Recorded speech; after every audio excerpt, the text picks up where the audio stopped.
Welcome back to the Childhood Cancer Perspective, and thank you all for your continued support. This podcast has given me a really amazing opportunity to not only kind of share my own story and our daughter's story, but also the story of so many others, from families to doctors, researchers, scientists. It's been really incredible. So today, my guest is somebody that I've had the honor of hearing speak, not only in D.C., but most recently at our gala here in August, which everybody loved, and I still hear about it, how they loved how you spoke to them and kind of made it to where everybody could understand, and they were just in love with the speech. So my guest today is Tracy Ryan, the co-founder and chief communications officer of Nkore Biotherapeutics. So Tracy, thank you so much for being with me today. It is so nice to be back with you, Curtis. Thank you for having me. Absolutely. And so I would like to start off with kind of telling us a little bit about you, and then we'll end a little bit into how Nkore became what it is now. Sure. My journey started, almost 12 years ago now. My daughter Sophie is 12, and at 8.5 months old, she was diagnosed with a low-gradeoptic pathway glioma. It's a brain tumor. These are traditionally considered survivable tumors. It's about a 90 to 95% survival rate, which is a good thing. The unfortunate thing is the recurrence rate is about 85%. So sadly, my daughter ended up failing 7 solid years of chemotherapy with 1 6-month break when she was a baby. And it was torture, as I know you know how horrible chemotherapy can be, the in and outs of the hospital. Every time they spike a fever over 100, you're rushing in and admitting them into the emergency room. That happened dozens of times. She ended up having 5 brain surgeries, which has cost her most of her vision, along with 11 surgeries in total when it comes to full body procedures. So the kid's really been through it. We just found out the other day she's now officially had about 75 MRIs. And if you can imagine having to sit in a tunnel that sounds like a jackhammer's going off for an hour since the time you were 9 months old until the time you're 12, it's been a lot. It's definitely not what you think is going to happen when you have a child. It's the absolute worst case scenario. We had hope where a lot of families aren't given that. So we are grateful for that because Sophie's tumor did have a high survival rate. However, we do not know if she would have been one of those children that actually did survive this tumor had we not intervened and taken over her care in 2019, which we'll jump more into in a few minutes. But she'd really been through just about every option that Western medicine had available to her. The only therapy that was FDA approved that they had left to offer her was a chemotherapy called carboplatin that when she was a baby, she was highly, highly, highly allergic to, and it never worked. It was never going to be curative, and they wanted to give it to her at 4 times the dose.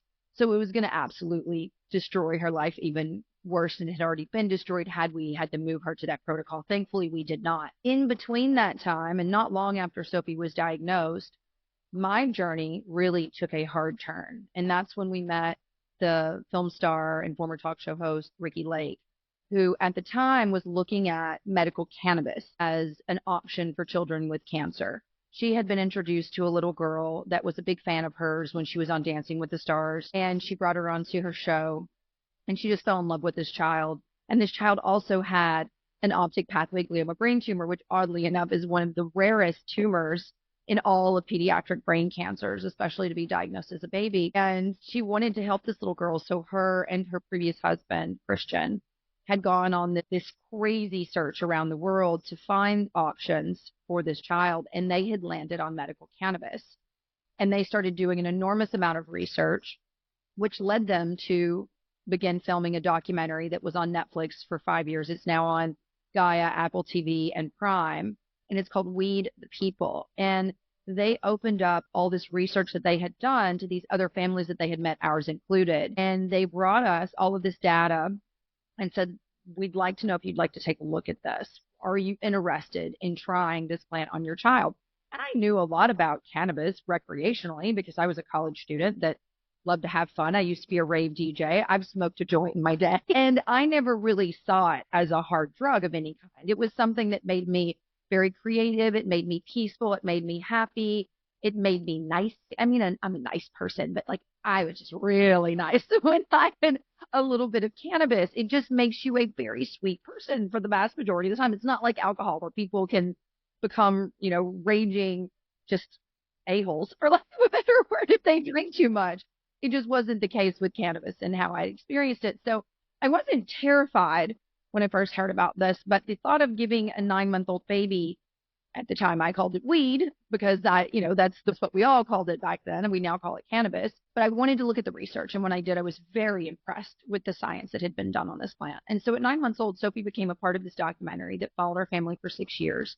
And she soon became one of the more well-known children around the world for using this plant very successfully. And it was incredible, the things that we were seeing. In fact, the first 13 months that she was on chemotherapy, her tumor that they told us likely would not shrink at all, shrank 85 to 90%. And we were watching her be the only child that didn't actually end up needing to continue to come back every week post-chemo infusions to make sure that her counts were rebounding because they were not dropping the way the other children's were. So long story short, we saw an enormous amount of benefit from this plant, and that's really put me on the path of research. And research led me to Israel, to the Technion Institute, to work with Dr. Daddy Mary, who is one of the world-renowned scientists in medical cannabis and the use of this plant for cancer and for autism. I had a wonderful relationship with him, but we weren't able to really help Soap. So my hunt continued. And that's when I met Dr. Anahit Jewett in 2018. And when I met her, I got really excited. She's at UCLA. She'd been there at that time for 30 years. She had been creating this therapy that in over 350, well, she actually did over 500 humanized mouse models, but we claim about 350 of them to back the science that we're using for our now immunotherapy. And she started to educate me on how people get cancer and why they get cancer and what her science had told her. And what she had learned at UCLA over these 3 decades was that our immune system comprises of a lot of different types of white blood cells, natural killer cells and T cells being 2 of them. Many people in the cancer community are much more familiar with T cells. We've heard more about T cell therapy for a lot longer. But T cell therapy can be toxic. You can die from it. You can have graft versus host or a cytokine storm when your immune system rejects these cells because they're from a donor, and the body can then turn against itself. And then there's natural killer cells, and Dr. Jewett began to describe these to me as the generals in the marching army of our immune system. And so what that means is the natural killer cells are the cells that tell all the other cells what to do, telling the T cells what to do, the cytokines what to do, so forth and so on. It also regulates organ function and just immune function in the body. And what she had found was when these cells fail, that is when it's your first step that you're taking towards getting cancer, because your natural killer cells have the ability to see these cancer stem and stem-like cells. And these cancer stem and stem-like cells are the cells from which cancer comes from. We all have these in our body. We all have these cancer stem cells. But our natural killer cells keep them at bay and keep them regulated. Well, when the NK cells aren't performing, there's nothing there to keep those stem cells from turning into actual cancer and then thriving and growing in the body. The problem with chemo and radiation is it knocks this system down even further. So you go in with a fractured immune system, and then you have to take these agents that weaken your immune system that you need to stay alive and thrive exponentially. So the very thing that you need to help you get better is also being destroyed at the same time that you're treating the cancer.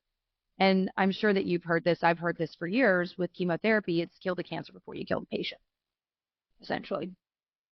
So I got really excited about this. And this seemed like something that could be really potentially an option for Sophie. Still at this point didn't understand why she had this brain tumor. But after she had a brain surgery, a year or 2 after that, after I met Dr. Jewett, we were able to get fluid off of her brain from one of her surgeries. And what we discovered was that Sophie had 0 functioning natural killer cells in her brain. And Dr. Jewett, she studied over 1,000 patients, and what she had found in all these cancer patients is their NK cells were malfunctioned. Well, my daughters weren't malfunctioned. They just weren't there at all. But from the neck down, her natural killer cells were performing like that of a healthy person. And this really excited Dr. Jewett because this not only helped us understand something in brain cancer, a disease that she had never researched at this point, nor had she looked into pediatrics because she's such a lovely, warm-hearted person. working with kids made her very sad, and it was just a field she avoided. She'd look at the big cancer she focused on was pancreatic. But breast, liver, lung, oral, colorectal, she'd studied all these leukemias, lymphomas. This was a massive breakthrough in brain cancer. And the fact that Sophie's immune function was working so well from the neck down told us two things. One, the medical cannabis was absolutely doing something to the immune function and helping it in some significant way.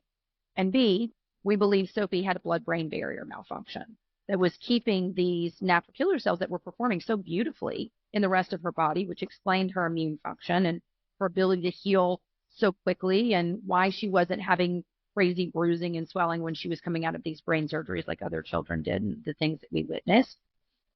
So it began to make sense that cannabis was really supporting her in a beautiful way. But it also told me that cannabis was never going to be what stopped her tumor because there were no natural killer cells in her brain to activate. And by activating the T cells, you were only going to do so much. So that's when she and I joined forces, and we began building this company now called Nkore Biotherapeutics. That will, in February will be, March 17th on St. Patrick's Day will be our 5-year anniversary.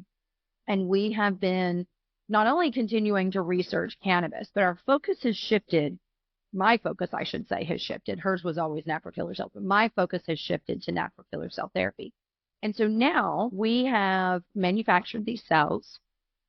We have produced them in both Cancun, Mexico, at a CGMP regulated facility.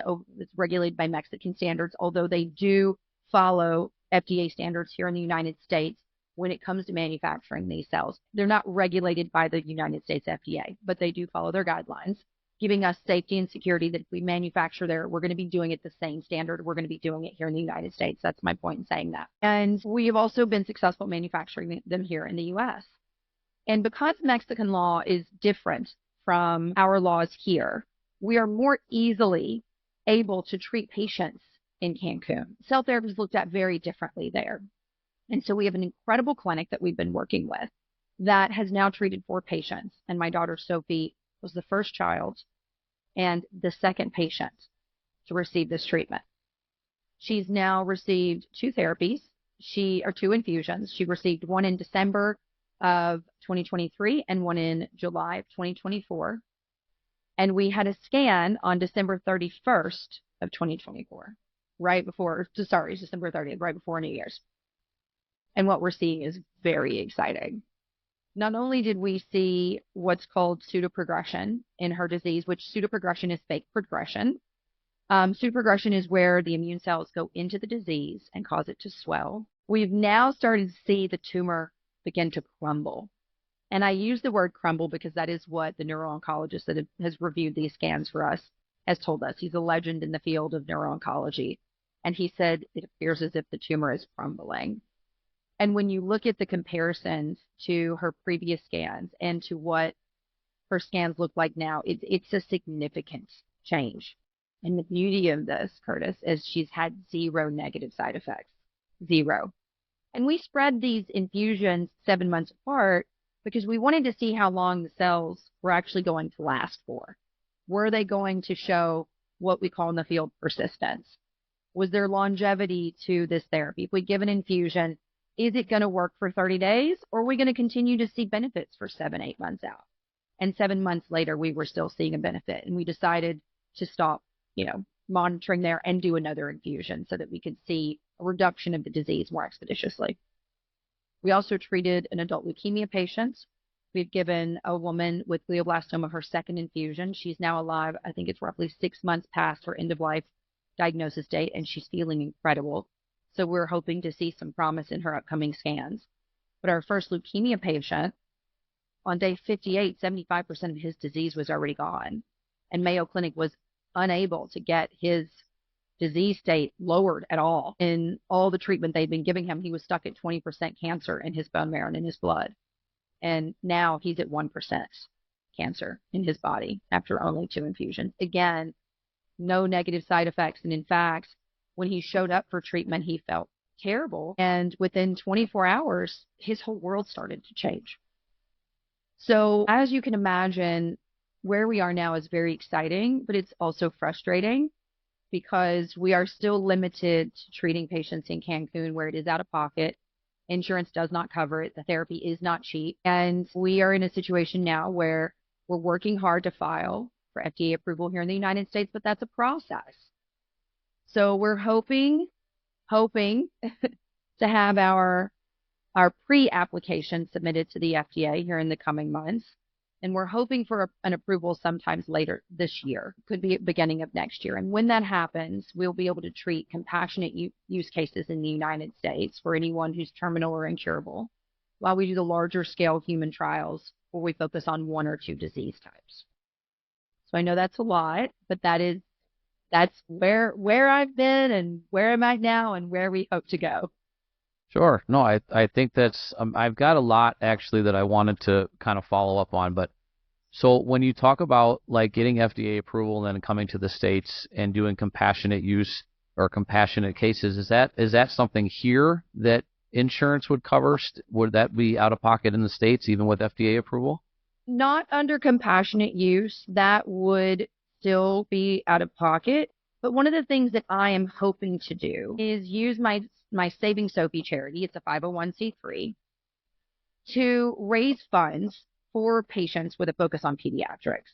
And I'm sure a lot of you have heard about the California fires that we had out here recently and how devastating those were, how many people lost their homes and just all the destruction that took place. Thankfully, my family was okay. We did get very close and we watched the fires come over the hill, but we remained safe. Unfortunately, many people that we know, many of our supporters, our sponsors, those guys, a lot of them lost everything. And so we felt that it was going to be a bit tone deaf to continue on with a celebratory event when so many people were homeless and had endured so much loss. So the goal is to reschedule that event for later in the year, hopefully in October around my daughter's birthday.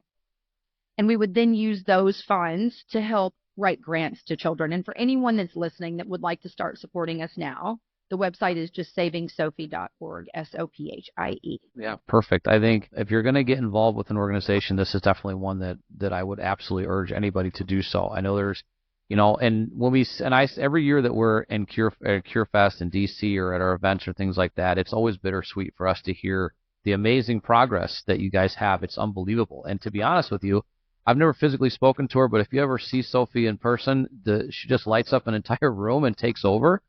And it's incredible. And so that's that light, that inspiration, and I love it. And I want all this to move forward and have so much more success and to come into the U.S. and be able to treat patients here. That I hope that is what the end goal and the end what happens. I think that's amazing. And Curtis, I think it will excite you to know that my team is especially passionate about pediatric brain cancer, especially. So the goal with the larger scale trials is to start in adult leukemia, but the second trial that I'm hopeful we will be doing will be in DIPG in children in brain cancer. If we cannot move into children that fast, it would be adult glioblastoma, which would then immediately open us up to DIPG in kids. So I have a lot of support with the team that I'm working with that is employed by my company. And they really see the unmet needs of these kids. And the larger scale trials will be covered by insurance. So let's say we start in adult leukemia. That would be covered by insurance. And it would actually be us that cover the expenses of that because we're called the sponsor. So that's why we have to raise hundreds of millions of dollars to be successful as a company, which is always challenging when you're dealing with an economy like what we're dealing with right now. There's a lot of changes that are happening on the federal level with grants. As you know, we just lost $100 million of $160 million in funding in pediatric cancer grants or pediatric cancer funding from the federal government that we're now trying to fight to get reinitiated. And then we have, the federal grant programs that have been put on hold, and we're not sure how long those are going to be put on hold for. That could greatly affect the type of grants that we can submit for to help us with that capital, because it is extraordinarily expensive and time consuming to go through this process. So whereas, again, just to make it clear, larger scale trials are covered, the compassionate use are not, which is where we want to use the foundation. Absolutely. Yeah, and it's just for, if anybody doesn't know, pediatric brain cancer is the leading cause of death within the pediatric cancer world, and the least funded and the least understood. The reality of the situation is with pediatric cancer in general is, I think our biggest hinder is that we don't know why it happens. And it's always kind of a crapshoot, and it's very, very terrible luck. And the day we figure out why is the day we can effectively really, really go after it. But the fact that we have trials that can be focused on this type, we just got, finally, after almost 5 years, we finally got JC's tissue donated to Gift from a Child in CHOP in Philadelphia through the Children's Brain Tumor Network, so her tumor can be studied. And we have a doctor in New York that is doing specific studies with NIH grants for her type of cancer. And so we're finally seeing something there, which I'm very happy to talk about, because that's, and if you ever need tissue, I can tell you where to get it. Her tissue's out there and it needs to be studied, and all of these kids need just an opportunity to really survive and thrive this. Absolutely. For us, we really have been looking at the fluid in the brain. And that is something that we have been lucky enough to get from 3 children now, my daughter being one of them, another little girl with glioblastoma, and another young lady who has a more aggressive form of Sophie's disease. It's an anaplastic astrocytoma. I believe it's a grade 2-3. So I think it's a mixed grade. But this poor child has been on chemotherapy since she was a baby, and she's, I think, like 18 or 19 years old now. So what we had found in all 3 children was, in Sophie's case, again, no natural killer cells, but in the case of the other 2 little girls, their natural killer cells were extraordinarily malfunctioned, and the immune system within the brain was malfunctioned, whereas Sophie's immune system in her brain was perfect. She just didn't have the NK cells to combat the disease, which I don't know enough about the way the brain works and the way that the immune system works. But to me, I have to wonder, is that why one is more aggressive than the other? What is causing the difference between a child getting an aggressive brain cancer versus a low-grade brain cancer? What's happening there?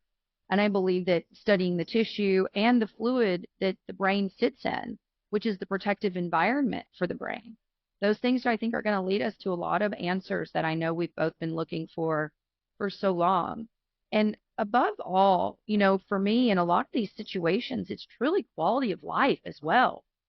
I know for Sophie, the last chemotherapy protocol that she endured was 4 chemos at once. It's called TPCV.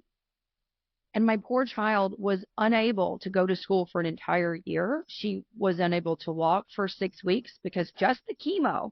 I know the tumors can cause far more damage than the treatments. In this case, it was the treatment causing far more damage with Sophie than the tumor was. And that's always been the case. The treatment and cysts have been what has caused so much damage in her body, not the actual brain tumor.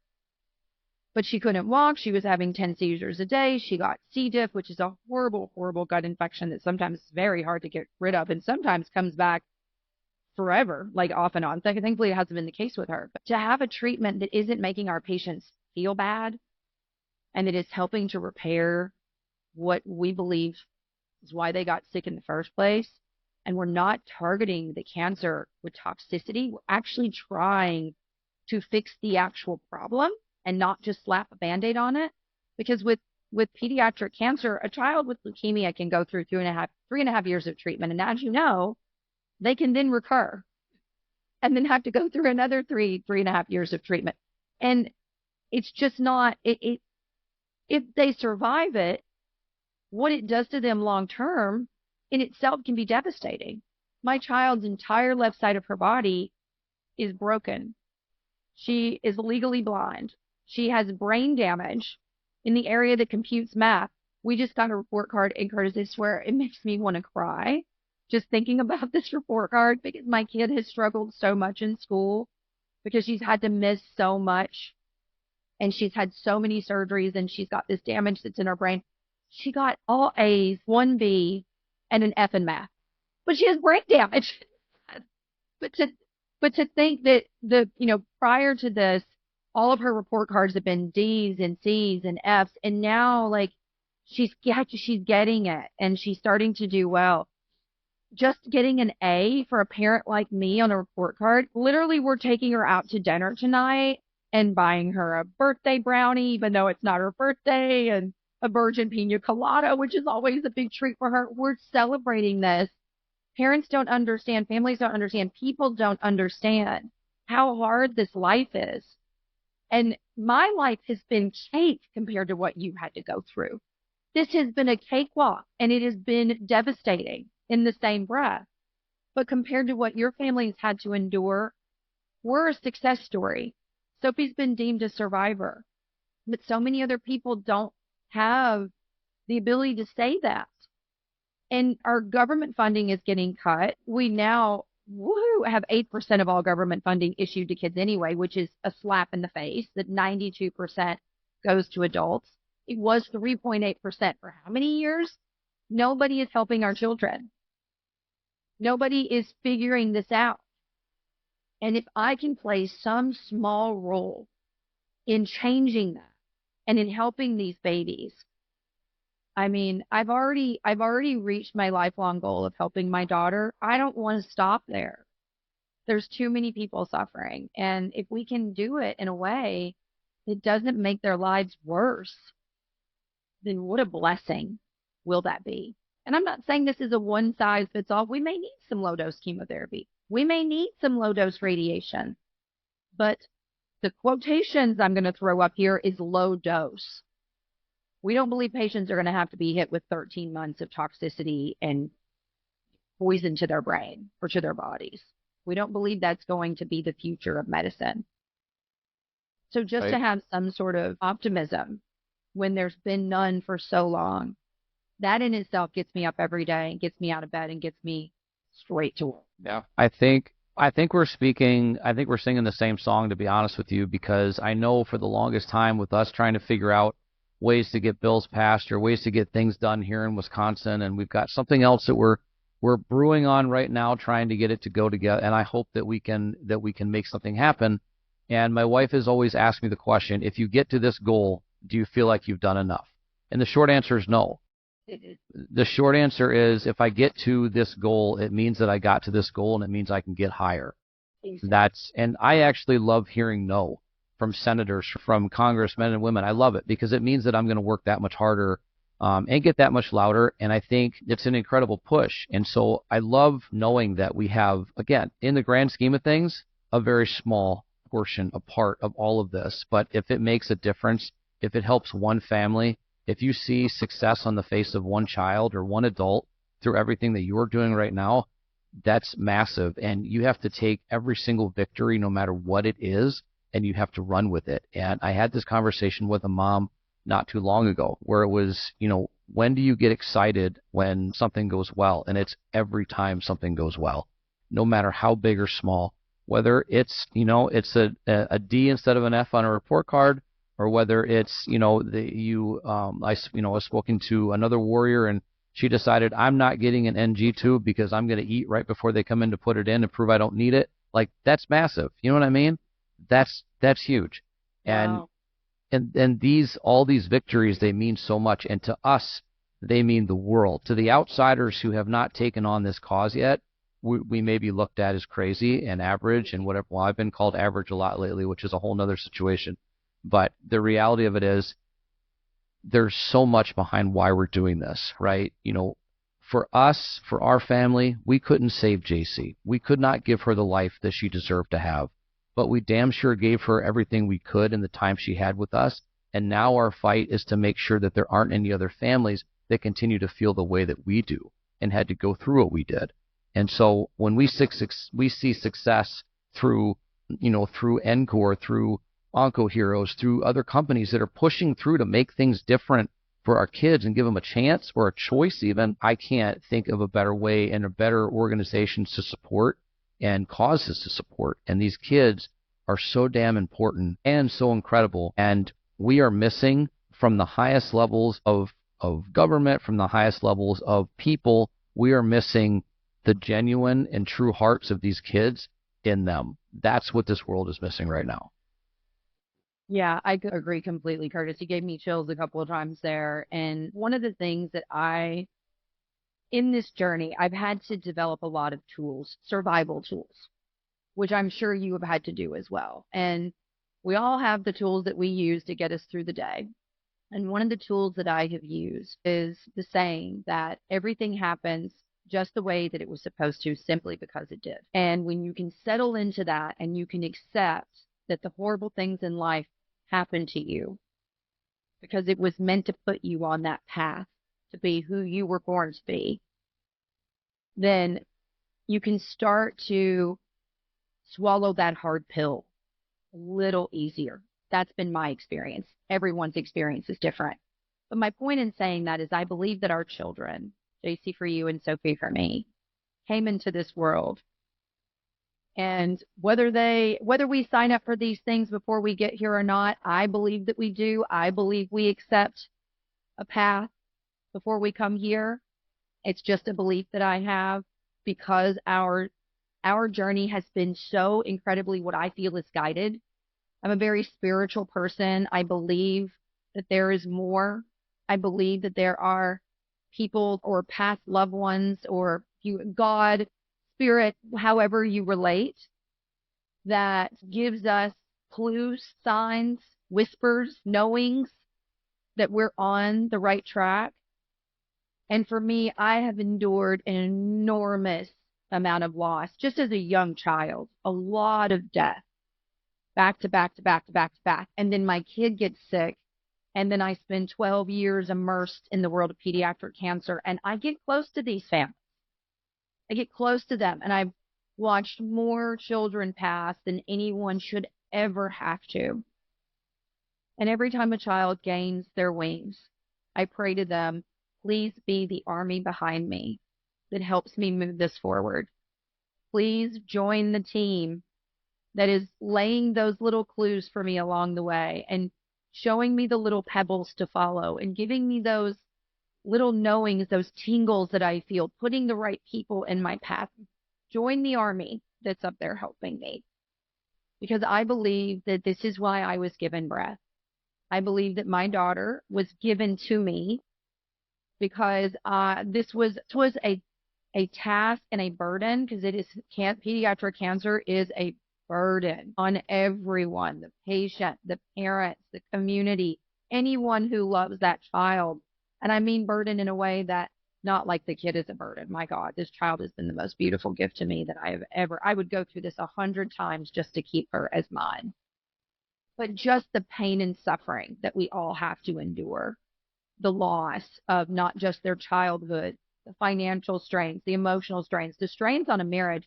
And by the way, congratulations to you for staying married. It's for anybody who doesn't know this, it is a 85% divorce rate when you have a child with a chronic disease, much less a terminal disease. My husband and I have been together for almost 18 years. How we survived it, I still sometimes wonder. We have done a lot of work to fall back in love with each other because it got so hard and so bad. But he too believes that Sophie was given to us for a very special purpose. And it took him a long time to kind of get there. He didn't have those intuition alarm bells going off like I have my whole life. I feel very blessed in that way, that I've always felt like I've been able to hear or know things that put me on a path to get to X, Y, and Z. And I've always paid very close attention to that, and it's never steered me wrong. But it took him a while to kind of wrap his arms around it. So he had a much, much, much harder time than I did when Sophie was going through all this. He didn't have the outlets. Like CannaKids was the company that I ended up building off of all of my cannabis knowledge. There was a tincture line that we had for 8-9 years before we had to sell it to move into immunotherapy, because I'm now working with the FDA and working with a university that's federally funded. I couldn't own a cannabis company. But despite that, Josh didn't have those outlets initially. And once he also finally wrapped his head around the fact that, okay, this is what was supposed to happen to us. This is what we were supposed to go through. Now let's just ride the roller coaster, because it is just that. It is a roller coaster, and it is one where you have blindfolds on, where you have no idea if the next turn is going to be an uphill battle or you're going to be having fun on the way down to victory. And it's really for us been how we ride that roller coaster. How are we able to manage all of this trauma that just happens all the time? Even still, now that she's healthy and she's deemed a survivor, she still has so many disabilities. We're fighting with the school constantly to get her the services. She's 12 years old, Curtis, and cannot read because she's legally blind. She's having to learn Braille, and the school system keeps screwing us and trying to cut her hours. We've already sued them once last year. We're having to sue them again. I mean, there's just always something when you have a child that is compromised. But if you can wake up in the mornings and say, okay, I'm going to dust myself off. Yesterday was awful, but it is a new day. The sun has risen again. I'm alive to take a breath. I'm going to do something with this day. And I'm not able to do that every day, but I try to do it more days than not, because even though my daughter is well, that would be horrible of me to just stop there and not continue to try and help other kids. I would not be able to sleep at night if I had only served my daughter in this mission. Now the mission is to not just serve her. It is to serve as many as I can touch and to get to the masses and to use the community to help me get there. I don't want to do this by myself. I want to work with as many other foundations. I'm talking to about 5 or 6 of them right now, all of them which you know that comes to the Brainstorm Summit every year. Lisa Ward has been a huge help to me on this mission, telling me who to talk to, who could be good, who could be, what patients are available that might want this treatment. She has been phenomenal in helping us navigate this world. I want the community to feel like this is theirs too, that this is something that they can be involved in, that they can help us with, and that they can be a part of, and that they too can help us rise up and change the way healthcare is being done. Our loved ones, they just deserve better. You hear the C word, and it is devastating. No matter if it's stage 1 or stage 4, it is a devastating diagnosis, and it is devastating because of the survival rates and because of the torture you have to endure as a patient just to try and get one. If you've seen cancer treatment, and if you've seen it in an adult, you won't understand what it's like to go through it as a kid, and to watch a child go through it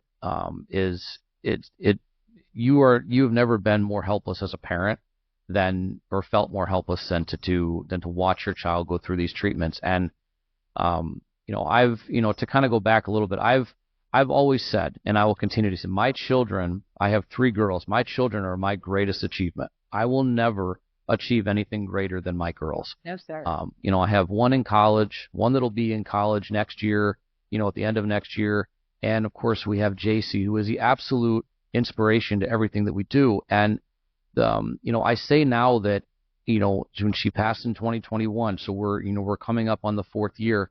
I say now that, the one thing that has given us peace along the way is the one thing that was said by her pastor at her funeral.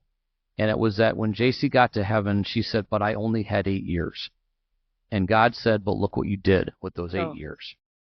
And it's hard for me to say that every time, but it's like, that is what has given me the peace that I need to kind of move forward, because that means, and it's so true, because even as a parent, obviously, yes, we are biased to, our kids, and they're the greatest thing on the planet and all that. But the amount of people that have reached out to us, even that I don't even know, and said that JC has impacted their lives, or they've made changes in their life because of her story and because of what we're doing. And, her class at school, still, they have a picture that they go as they get to the next grade, and they carry the picture with her there, and she's celebrated in her class every year. The impact that these kids have, whether they continue to fight, whether they pass and gain their wings, the impact that they have is just unbelievable. And that innocence that I was talking about before, you mentioned burden, and not in the way that the kids are a burden, but they often feel like they're burdens, right? And they vocalize that. I know JC a lot of times would, if something would happen, if she would get sick, if her NG would come out, whatever, she would spend the next 20 minutes apologizing and being like, I'm so like, you don't have to apologize. We're here. No, we haven't slept in 2 days, and we're we don't even know that we're a couple anymore, because we're become medical parents. And when you become medical parents, that takes over your life. And yes, we, this year in June, we'll be married 21 years, and I don't we've talked about it before. I actually did a podcast episode about it where we talked about it. We don't know what the answer is as to why we came out on the other side. And I asked her this question, and she had never told me this, that yeah, she thought there were times when she thought we were going to break up because we were, you're arguing and fighting over stupid things, and it's not that you, and I always say that it's parents that break up when this type of situation happens. It's not necessarily because you fall out of love. It's because so much is happening, and the stress level that we go through, and the amount that you're not focusing on being a couple at that moment. You're not focusing on marriage and you're surviving.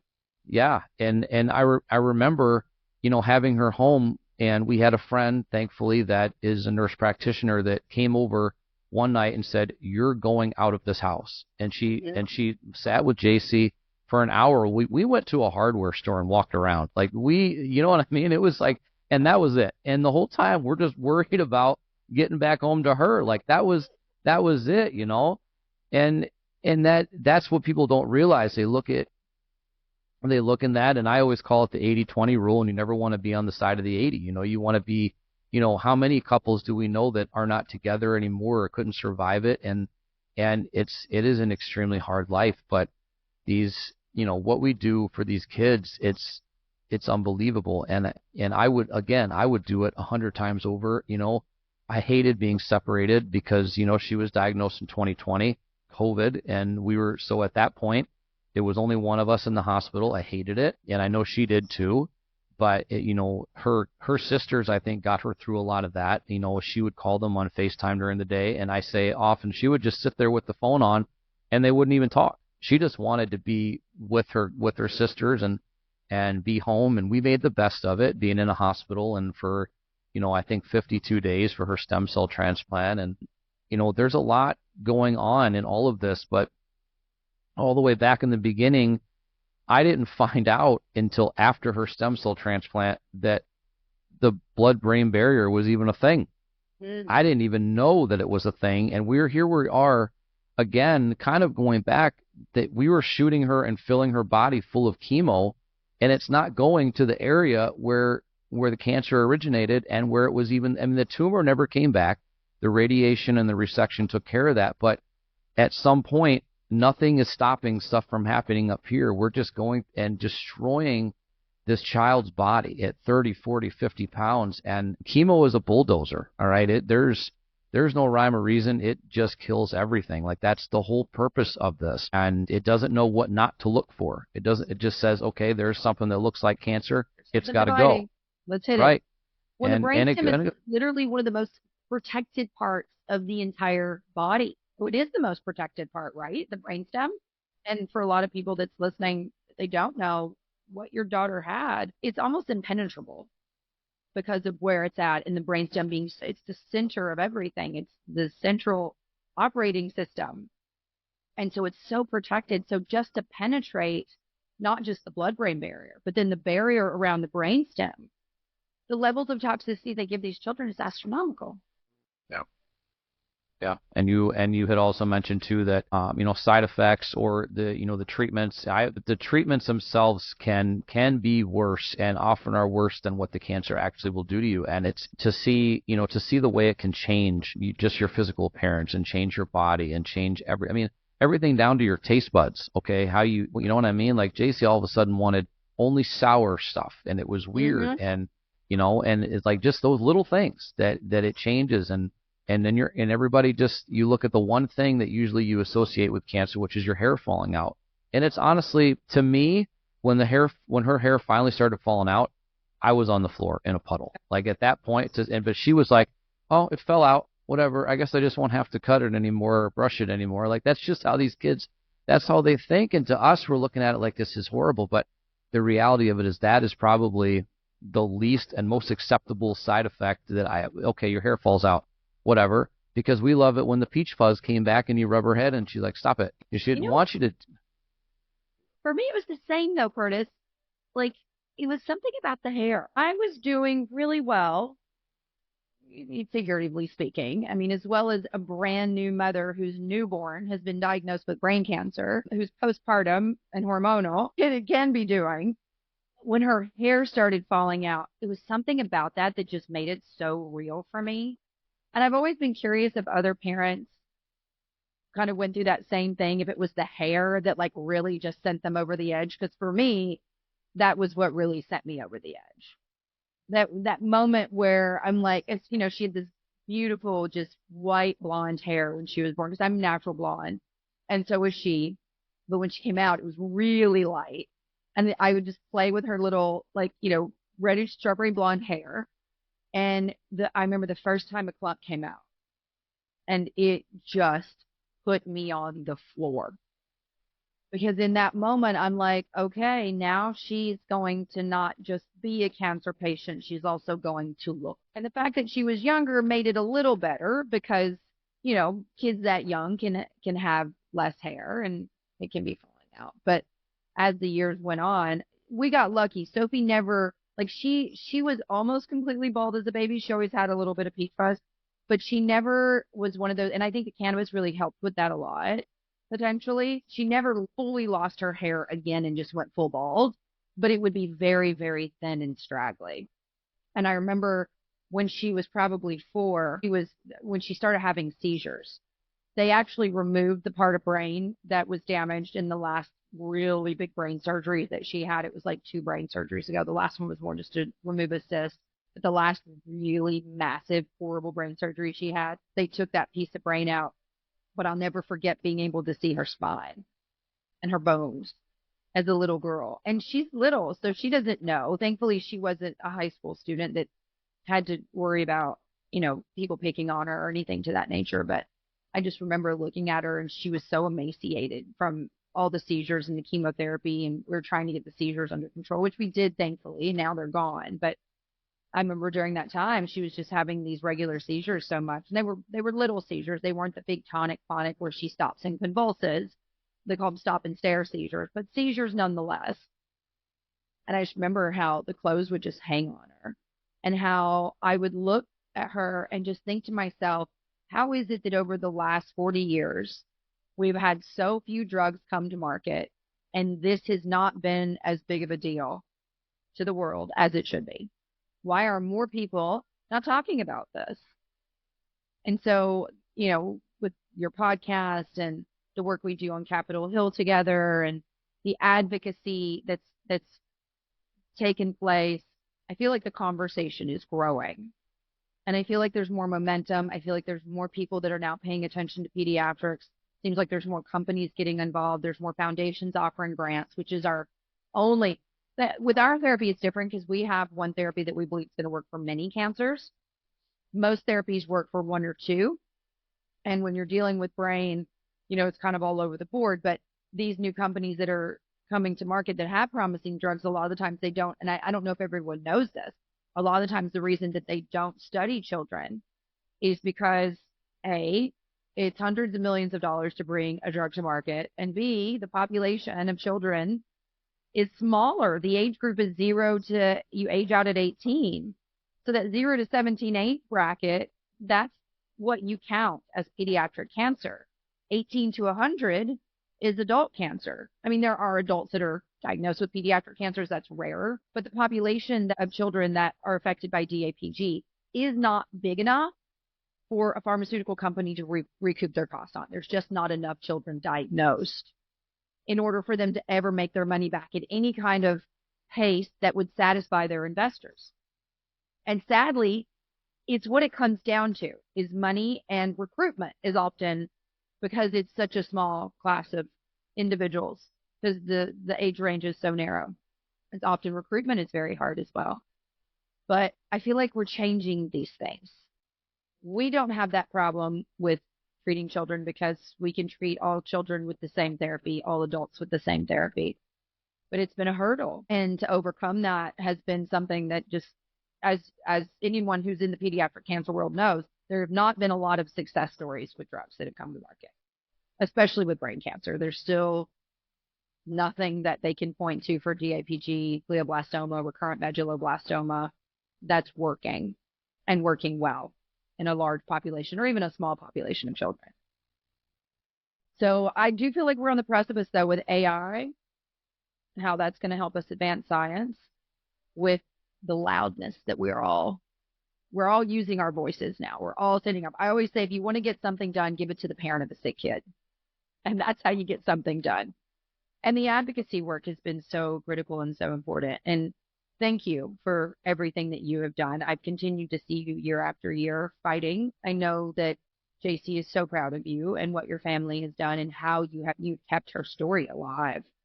Anyone that is in your world knows who your child is and knows the impact that she has had on this community and on your family, and in return, what you all have done to help companies like ours succeed with creating grants. It takes a village. Yeah, it definitely does. And one of these days we're gonna stumble on the answer. We're gonna stumble on the right people that know the right people that decide that this is finally an issue. We obviously in this community, to hear the word rare is something I think is like the 4-letter cuss word we're not supposed to say, and we hear that word and it drives us crazy. And to be honest with you, without mentioning any names or showing any bias, I think a lot of that comes from very, very clever and unfortunately possibly misleading marketing in our community that makes it look like everything's okay. And it's not. It doesn't resemble a lot of what we see, and I think everybody can probably figure out what I'm talking about, but it doesn't resemble that. Pediatric cancer is ugly, and it is horrible, and what it does to these kids, we tout these survival rates, but survival rates mean that you've survived past 5 years. After that, we're not counting anymore. Not us. We're counting every day. Mm-hmm. But according to the world, after 5 years, you're cancer-free, but are you really ever? And the reality of it is that these kids, for the life that they have going through this afterward, is not always easy. And the reoccurrence and the 95% that you're going to have a serious heart issue or lung issue or brain issue, something later on in life, just simply from the treatments, it's crazy. And, the story that I once heard that kind of got me going on all this I believe it was out of Philadelphia, and it was a girl that had gone in to have the final meeting with her oncologist and his final treatment, all that done, all that finished. And she's handed a notebook with a list of 12 different types of cancer she may get from the treatments that she had. That's the reality of this world right now. And so we have to focus our efforts in places where people actually want to make a difference. And unfortunately, yes, pharmaceutical companies can probably be the thorn in the paw of everybody in this country right now. Yes, it is money, and unfortunately it's a business, and they have to make money. They have to pay their investors. They have to satisfy everybody. A lot of these drugs get put on the shelves because they're not profitable, and we can't always count on millionaires and billionaires to bail us out and come up with new ideas and maybe make something happen. Who knows? But I don't know. One of these, we're going to get there, and I know that you're not going to quit, and I know I'm not going to quit, and I know that these kids are going to continue to have their voices heard.